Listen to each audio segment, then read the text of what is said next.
高雄果岭自然公园是全台湾头一座高尔夫球场转型的自然公园哦。市政府拍算要起一个人行的天桥来趟大庇护园区甲公园，也毋过有民间团体是真烦恼，讲会影响到环境。最近因阁发现讲大庇护已经有怪手在整地咯，所以要求市政府要马上停工。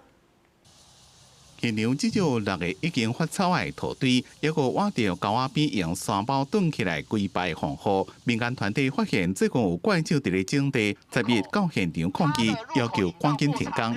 变更设计护森林水库。 事发的所在是伫咧定青湖内面，民间团体认为定青湖是高雄的饮用水保护区，也是山坡地观光风景区，园区的森林正重要。高雄市政府所宣布要做天桥连接定青湖园区，也个果岭自然公园。天桥边也个设84个停车格，计划有7成有算是中央补助，无照规定先做生态检核。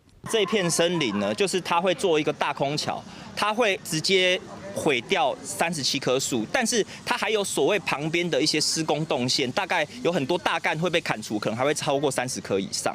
哦，所以其实它破坏的程度是很大的。你做了这么多利民的事情，为什么选一个最差的方案？不要等到将来做好，让我们居民来散步了，每天在骂这个是什么东西？ 高雄果岭自然公园是全台湾第一座高尔夫球场转型的自然公园，保留原本的山轮、水边啊、甲草坡啊，即马又搁拄到新工程要入去。因为定青湖这边是高雄的饮用水保护区，民间团体捌提出其他的代替方案，不过拢无被采纳。